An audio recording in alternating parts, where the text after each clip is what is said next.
उस हिसाब से मैं एक शिक्षा निदेशालय भी गई थी, वहाँ पे भी उनकी कुछ कुनीतियाँ आई। आज भी मुझे उनके टीचर्स का कॉल है कि उन्होंने शराब के साथ साथ शिक्षा घोटाला भी किया है।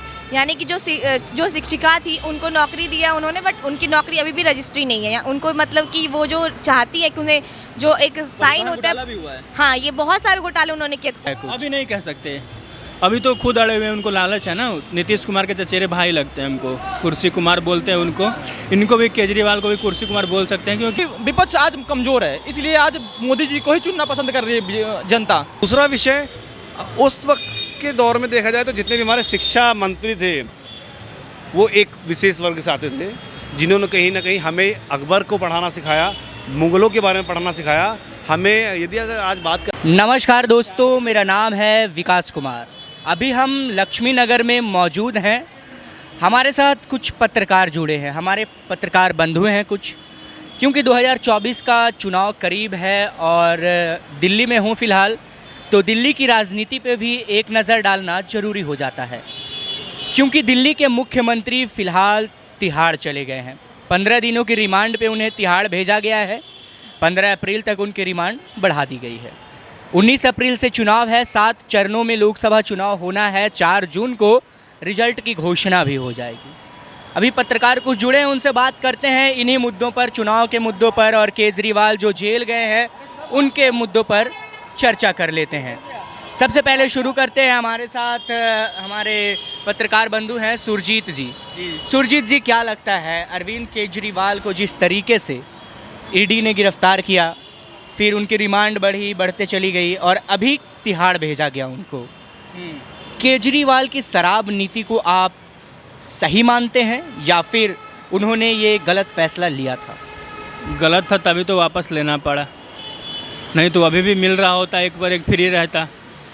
जो गलत होता तभी तो बदलाव होता है। जैसे कोई नशा कर रहा है तो छोड़ता है, छोड़ता क्यों है? फिर गलत है तभी तो छोड़ता है। जैसे वो लाए थे कानून, यदि गलत नहीं होता तो अभी भी चल रहा होता और आगे भी बोलते कि नहीं ये बहुत बढ़िया है, इस पर कानून अमल होना चाहिए और बाकी अन्य राज्य भी फॉलो करते, शायद अच्छा होता तब।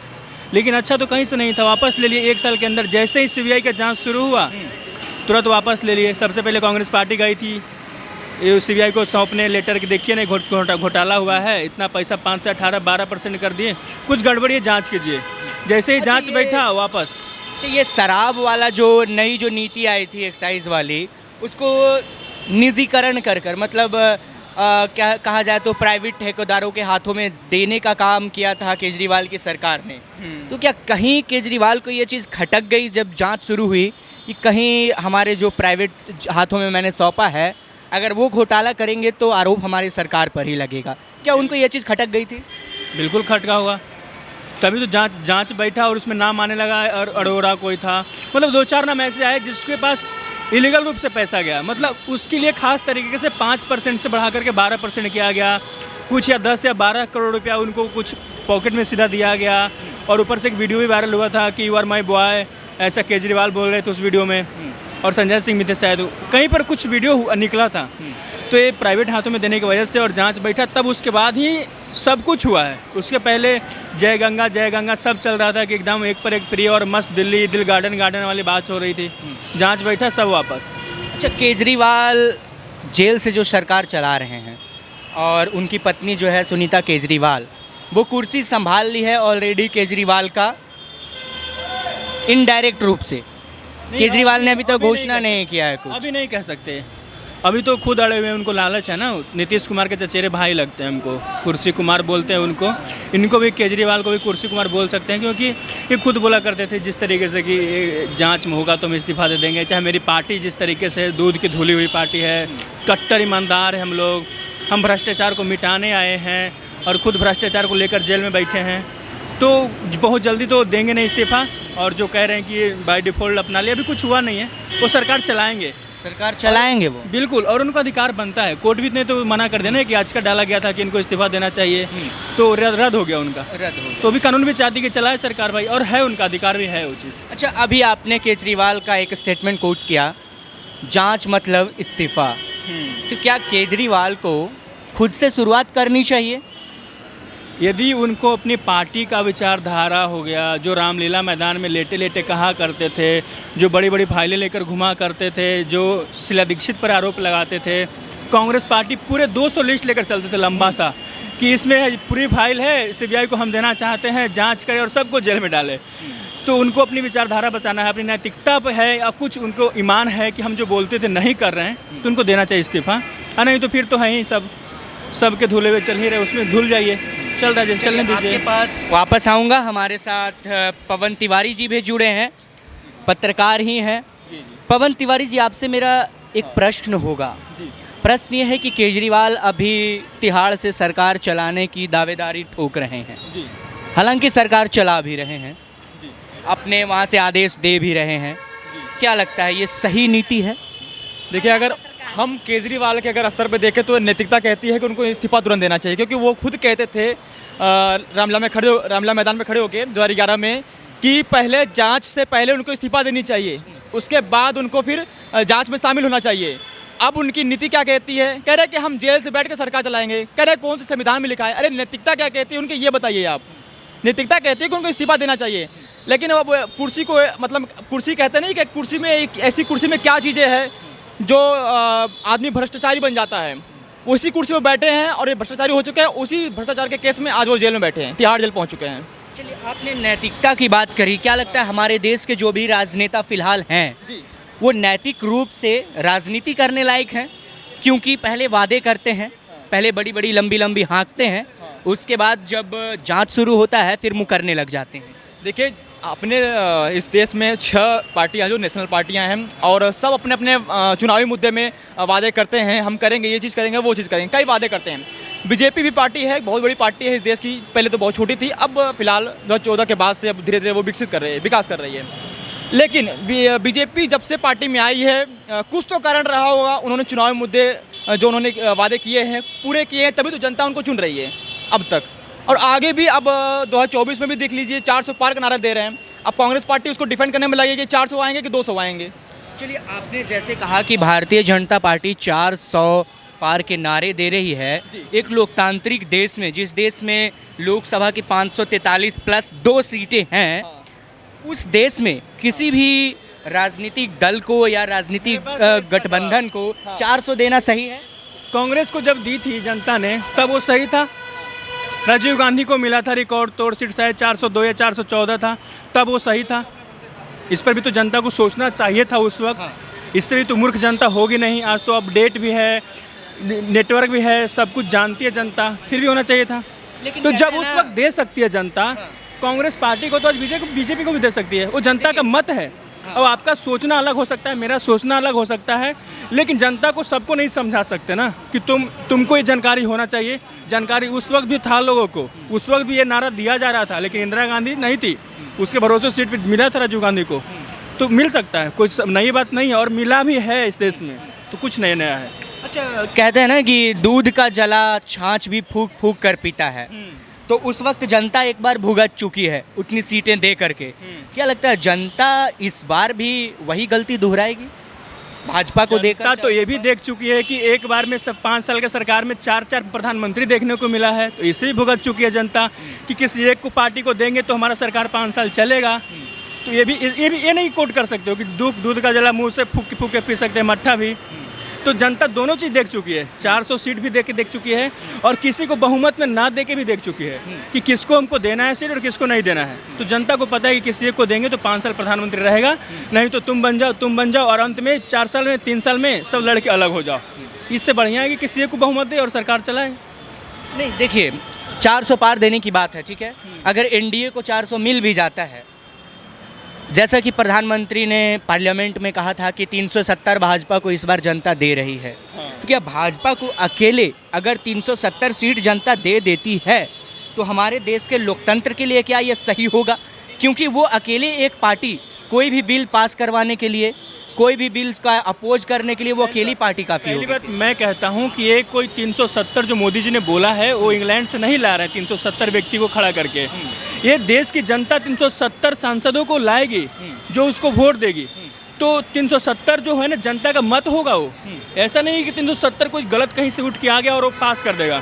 370 सांसद होंगे, तो सांसद कौन होगा? जनता चुनेगी उनको, तो जनता का ही तो मत होगा ना वो चीज़। तो जनता को इसे सोच के भेजा है वो, तो उसके हिसाब से शायद वो सही करे, फैसला लेगा। और ऐसा नहीं है कि सिर्फ लोकसभा ही हमारे पास, राज्यसभा इसलिए ही तो बना है कि जनता पागल होती है, भावनाओं में बह के कुछ भी फैसला नहीं हो जाएगा, तो राज्यसभा है उसके लिए, काउंटर करने के लिए। सोचना चाहिए जनता को, बस। ये चीज़ जनता को सोचनी चाहिए कि सोचने- राज्यसभा भी है, राज्यसभा भी है और हम ही भेज रहे हैं इसको, और क्या, कहीं से उठ के नहीं आएगा 370 आदमी, पूरे देश के ही लोग होंगे जो चुना जाएगा उनको, और वोट से वो जीत करके आएंगे, और सामने कांग्रेस पार्टी या जो भी वो डिफेंड करने वाले होंगे नेता, और जो आएगा देखा जाएगा। और ऐसा नहीं कि भविष्यवाणी कर दिया तो 100% सत्य होगा, कम भी हो सकता है, ज़्यादा भी हो सकता है। ये तो पार्टी के नेता वो तो बोलेंगे ही, और फेंकने में वैसे भी सब माहिर नेता। एक बहुत बड़ा क्वेश्चन मार्क हमारे देश के विपक्ष पे उठ रहा है कि हमारे देश का जो विपक्ष है धीरे धीरे वो गर्त में चला जा रहा है, क्योंकि विपक्ष जो है अपनी दावेदारी, अपनी भूमिका निभाने में सक्षम नहीं हो पा रहा है। तो क्या मैं इससे बताऊं, अपने सोच से बताता हूँ, जैसे मैं रिपोर्टिंग करता हूँ या जो देखता हूँ जनता में या लोगों से बात करता हूँ, तो जो अभी पार्टी है वो जो बोलती है कि जैसे मैं 10 रुपया तुमको दूंगा, तो जो गांव में जनता बैठी है ना, जो खेत में काम कर रहा है ना, उस तक ये बात पहुंचा पा रही है बीजेपी पार्टी कि मोदी जी ने बोला है प्रधानमंत्री कि हम तुमको 10 रुपया देंगे। ये बात वहाँ तक पहुँच रही है, कैसे पहुँच रही है? जो भी माध्यम हो, मैं उसका XYZ कुछ भी हो, ये काम विपक्ष वालों को भी करना चाहिए। सीखे कि यदि राहुल गांधी ने बहुत अच्छा बोला है कि महिलाओं के लिए ये फ्री करेंगे, युवाओं को रोजगार के रूप में ये पैसा देंगे, बड़ा भाषण है उनका, लोगों ने सुना नहीं, लेकिन राहुल गांधी को जो बोला हुआ भाषण है उसको जनता तक पहुंचाने का काम कौन करेगा? ये पार्टी वाले करे, कार्यकर्ता करे, या जो भी माध्यम है उनका पहुंचाए वहाँ तक कि जैसे बीजेपी काम कर रही है, तो गलत कुछ नहीं कर रहे हैं काम, कांग्रेस वाले खुद गलत कर रहे हैं, अपना पहुंचा नहीं पा रहे मैसेज को, वो बात पहुंचाया वहाँ तक, और सोचने का उसको मौका दे कि ये बीजेपी वालों ने हमको 10 रुपया देने के लिए बोला है, और कांग्रेस पार्टी बोली है कि हम महिलाओं के लिए ये करेंगे, ये करेंगे, ये करेंगे, तब वो सोचेगी ना। पहुंचा ही नहीं पा रहे हो बातों को, तो कहाँ से सोचेगी? पहले ही मोदी जी का पहुँच गया बात, तो एक ही नेता है उनके दिमाग में, मोदी, वोट जाएगा वही मोदी, पहले तो काम करे यही कांग्रेस, बहुत बड़ी बात है। विपक्ष की भूमिका के बारे में आपका क्या ख्याल है? विपक्ष की भूमिका सबसे पहले लोकतंत्र में क्या है और कैसे तय होती है? देखिए, विपक्ष की भूमिका मजबूत होनी चाहिए, लेकिन विपक्ष खुद अपने आप को कमज़ोर करते चले जा रहा है, क्योंकि उसकी बात को ऐसा लगता है कि जनता स्वीकार नहीं कर रही है। आज क्यों मोदी को स्वीकार करना चाह रही जनता? क्योंकि विपक्ष आज कमज़ोर है, इसलिए आज मोदी जी को ही चुनना पसंद कर रही है जनता, भले खुश ना हो, लेकिन मोदी को ही चुनना पड़ रहा है। चलिए, जैसा कि आपने कहा विपक्ष कमज़ोर है, तो जनता का क्या फ़र्ज बनता है कि विपक्ष को भी कहीं ना कहीं मजबूत जनता बनाएगी? अगर सीट देगी विपक्ष को तभी तो मजबूत बनेगा। देखिए, ये हिंदुत्व बहुल देश है, यहाँ पे हिंदुओं की संख्या ज़्यादा है। जो राम मंदिर का प्राण प्रतिष्ठा हुआ है, वहाँ पे हिंदू का प्राण बसता है, एक अपने भक्ति है, मान है उनका, ठीक है। निमंत्रण मिला था, कांग्रेस पार्टी ने दुखड़ा दिया, बहुत बड़ी गलती कर दी, चुनाव 2024 के नज़दीक था, सबसे बड़ी गलती उन्होंने ये कर दी। उसके बाद हिंदुओं की जो थी, अब मोदी सरकार के पास इनको मौका मिलेगा कि देखिए हिंदू विरोधी है जी, ये हिंदू विरोधी हैं, तो इनको सबसे बड़ा मौका मिल गया उनको वोट बैंक जीतने का, इससे वोट बैंक आ गया। उसके बाद जब कोई ये वादे करते हैं, जनता इनको विश्वास नहीं करती है, इनके भाषणों को सुनना नहीं चाहती। क्यों नहीं सुनना चाहती? क्योंकि ये बात करते हैं कुछ और मुद्दे पे, बात पहुंच जाती है कुछ और मुद्दे पे। इसलिए एक जनता जो है, एक महिला पत्रकार भी जुड़ी हैं, उनसे भी बात करना चाहूँगा मैं। तो आंचल कपूर जी हैं हमारे साथ। जिस तरीके से अभी देश में हमारी स्थिति बनी है, 19 तारीख से चुनाव है और दिल्ली के मुख्यमंत्री अभी तिहाड़ में बैठे हैं, क्या लगता है दिल्ली के मुख्यमंत्री ने शराब में कुछ झोल झाल किया था? क्या सोचते हैं आप? देखिए, मैं, आपने कहा कि मैं पत्रकार, उस हिसाब से मैं एक शिक्षा निदेशालय भी गई थी, वहाँ पे भी उनके कुछ कुनीतियाँ आई। आज भी मुझे उनके टीचर्स का कॉल है कि उन्होंने शराब के साथ साथ शिक्षा घोटाला भी किया है, यानी कि जो शिक्षिका थी उनको नौकरी दिया उन्होंने, बट उनकी नौकरी अभी भी रजिस्ट्री नहीं है, या उनको मतलब कि वो जो चाहती है कि उन्हें जो एक साइन होता है, हाँ, ये बहुत सारे घोटाले उन्होंने किए। उस हिसाब से उनका जेल में रहना एक तरह से सही है, कि उनको समझ तो आए एटलीस्ट कि उन्होंने जनता के लिए क्या किया। आप बस फ्री कर रहे हैं, एक के साथ एक शराब फ्री दे रहे हैं, आप ये सब कर रहे हैं, ठीक है, लेकिन आपको पता है एक सर्वे के अनुसार दिल्ली में सबसे ज़्यादा सिगरेट लोग महिलाएं पीती है, और शराब का सेवन भी सिर्फ महिलाएं दिल्ली में ज़्यादा करती है। तो इस तरह से तो अरविंद केजरीवाल ने बहुत ही गलत किया है। हाँ, हालांकि अभी जो वो कर रहे हैं, एक महिला होने के नाते क्या सोचते हैं? सवाल है सुरजीत जी का। मैं एक महिला होने के नाते यही सोचती हूँ कि ये बहुत ही शर्मनाक है। एक महिला होने के नाते एक महिला एक परिवार को एकजुट होकर रखती है, अगर वही नशा करेगी तो आम लोगों पे क्या ही इसका असर होगा। तो यही चीज़ है। देखिए आप कह रहे हैं कि दिल्ली में शराब घोटाले हुआ है नहीं हुआ, अचमंजन से आप बता रहे हैं कि हुआ है, लेकिन देखिए अगर हुआ नहीं होता तो कांग्रेस पार्टी आवाज़ क्यों उठाती, ये बताइए आप। आज जो कांग्रेस पार्टी मुखर रही है, क्यों मुखर रही है? लोकतंत्र खतरे में है जी। लोकतंत्र कैसे खतरे में है? जब शराब घोटाला हुआ है तभी ईडी जांच कर रही है, आज तभी पकड़े गए हैं जेल। अगर बताइए अगर शराब घोटाला नहीं होता तो सुप्रीम कोर्ट से इनको बेल क्यों नहीं मिल रहा है? और ईडी ने अभी दलील भी की है, और ईडी ने अपना दलील भी ये भी दिया है कि कोर्ट में उन्हें प्रॉपर्टी के खिलाफ नहीं पकड़ा गया, उन्हें शराब घोटाले के और मनी लॉन्ड्रिंग के खिलाफ पकड़ा गया है। ईडी ने अभी ये बात कोर्ट में कही है आज।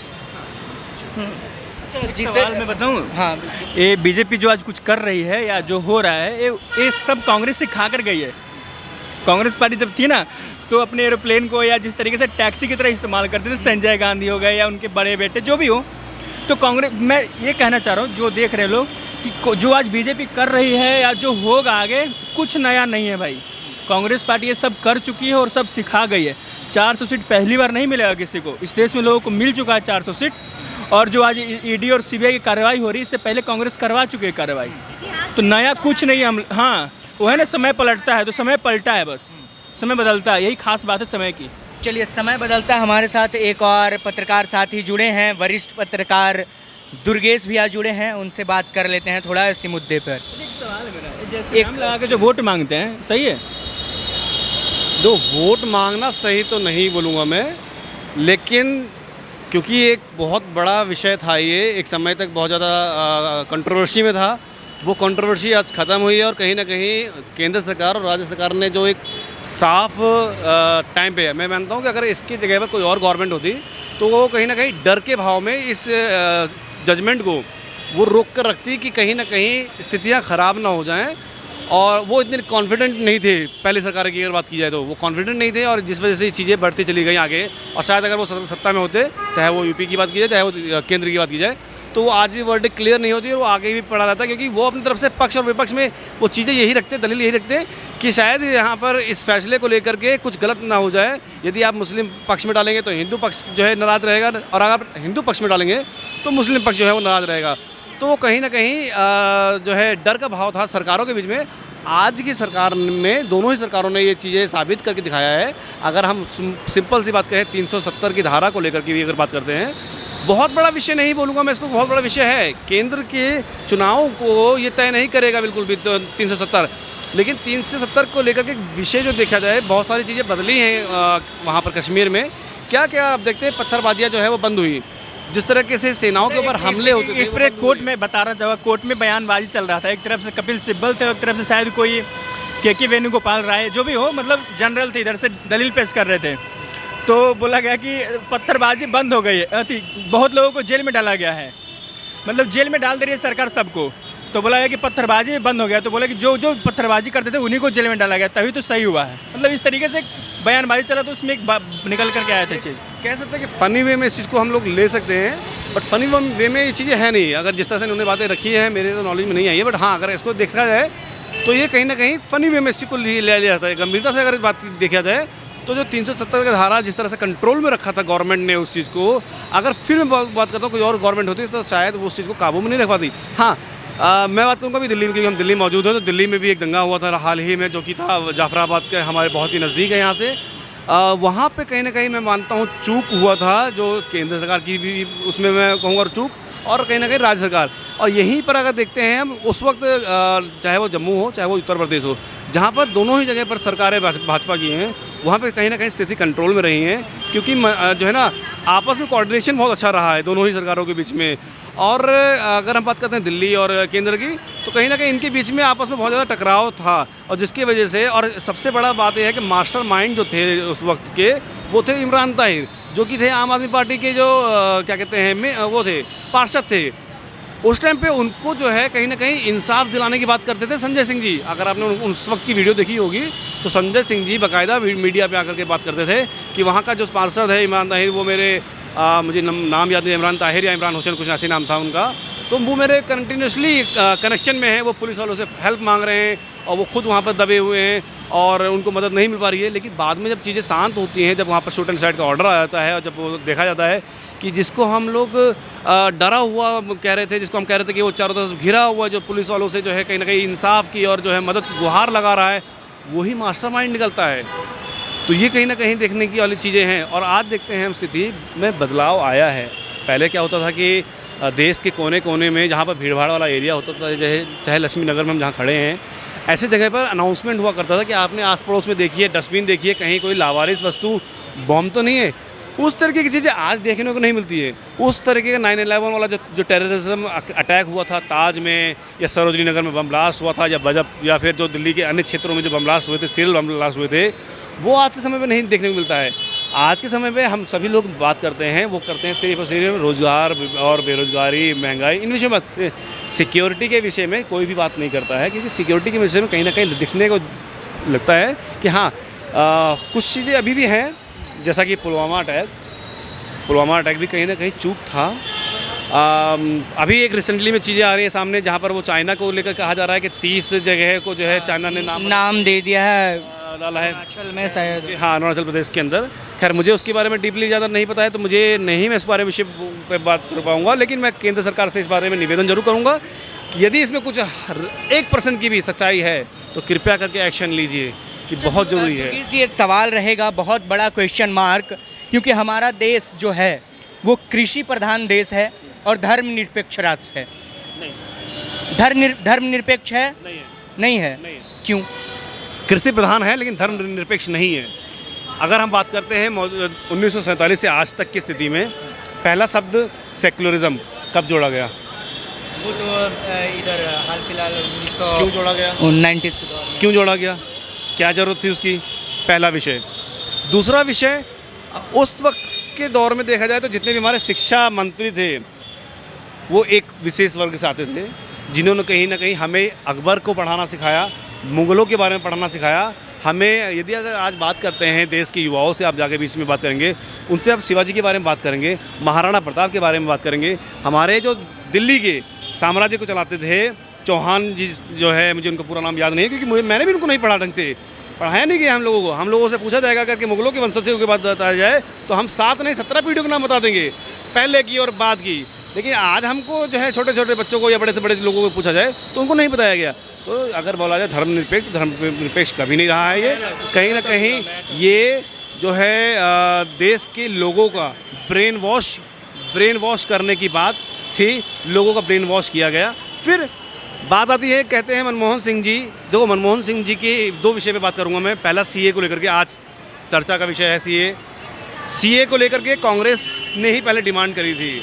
अगर आप 2003 की बात करते हैं तो मनमोहन सिंह जी ने ही सीए को लेकर के बात कही थी, जहां पर उन्होंने सेम चीज़ों के बारे में बात करा था जो आज के समय पे बीजेपी सरकार बोल रही है। वो सेम चीज़ें उस वक्त मनमोहन सिंह जी ने बोली थी। तो जब मनमोहन सिंह जी ने इस बारे में बात कही, मैं उस वक्त उनके साथ खड़ा था। मैं आज भी बीजेपी के साथ खड़ा हूँ, क्योंकि यहाँ बात चल रही थी अन्य देशों के अंदर जो प्रताड़ित जो लोग हैं, अल्पसंख्यक लोग हैं, उनके विषय में बात हो रही है, तो उनको क्यों नहीं आना चाहिए, पहला विषय। दूसरा विषय, मैं दोबारा से आपकी बात आता हूँ कि क्या ये किसी धर्मनिरपेक्ष की आपने बात कही, मनमोहन सिंह जी ने ही दोबारा ये बात कही कि इस देश के संसाधनों पे अल्पसंख्यकों का अधिकार है, खासकर मुस्लिमों का अधिकार है। ये बात उन्होंने कही। बहुत से लोग ऐसा बोलते थे कि मुस्लिमों का नहीं, उन्होंने बात ये कही पहले कि अल्पसंख्यकों का अधिकार है, उसके बाद में ये मेंशन किया उन्होंने कि खासकर मुस्लिमों का अधिकार है। क्यों अधिकार है भैया? पहला आप रखिए, लालन पालन कीजिए। एक हमारा भारत देश है जहाँ पर 1947 की अगर बात की जाती है, बंटवारे के समय की बात की जाती है, तो उस वक्त अगर मैं गलत नहीं हूँ तो शायद 4 से 5% देश के अंदर मुस्लिम आबादी थी। आज के समय पे कुछ नहीं तो 20% मुस्लिम की आबादी है। अगर अभी आज के टाइम पे जनसंख्या का जो है काउंटिंग हो जाए तो 20% से अबव मिलेगा। एक हमारा देश है जिसके अंदर अल्पसंख्यक की बढ़ोतरी होती है। 70 सालों में वो जो है 5% से, अमूमन 5% से वो 20% के आसपास पहुंचते हैं। फिर भी यहाँ के नेताओं द्वारा बताया जाता है कि देश का संविधान खतरे में है, देश का लोकतंत्र खतरे में है, देश के अंदर अल्पसंख्यक खतरे में है, मुस्लिम खतरे में है। वहीं बात करते हैं दूसरे देशों की। बांग्लादेश के अंदर इंसिडेंट होता है जहाँ पर जिन लोगों को नमाज़ पढ़ना, जिन लोगों को कुरान पढ़ना आता है उनको छोड़ा जाएगा, बाकी लोगों को गोली मार दिया जाएगा। ये आपने टेरर अटैक के अंदर देखा होगा। कोई बोलता है टेरर अटैक का जो है कोई धर्म नहीं होता, क्यों नहीं होता धर्म? कितने लोगों ने खंडन किया? कोई दिखाएगा मुझे इस विषय पे? उस वक्त जब देश आज़ाद हुआ था, पाकिस्तान के अंदर लगभग 20% माइनॉरिटी थी, यानी कि मैं बात कर रहा हूँ हिंदुओं की। मेरे नज़र में वो हिंदू थे, लेकिन आज के समय में वहाँ पे आबादी जो बसती है 1 से 2% बसती है। कहाँ गए वो 18% के लोग? क्यों उनके विषय में बात नहीं होती? वहाँ के लोग, यहाँ पर बात होती है कि मुस्लिमों को क्यों नहीं आने दिया जा रहा। हमारे ही देश के नेता बोलते हैं ना कि आप बाकी सबको मंगा रहे हैं, तो फिर मुस्लिम भी तो प्रताड़ित हैं, उनको क्यों नहीं आने दिया जा रहा? अरे आप बुलाइए, मुझे कोई उससे दिक्कत नहीं है, लेकिन आपको ये बात रखने से पहले ये बात रखनी चाहिए थी कि वहाँ की 20% माइनॉरिटी आज 2% माइनॉरिटी कैसे हो गए।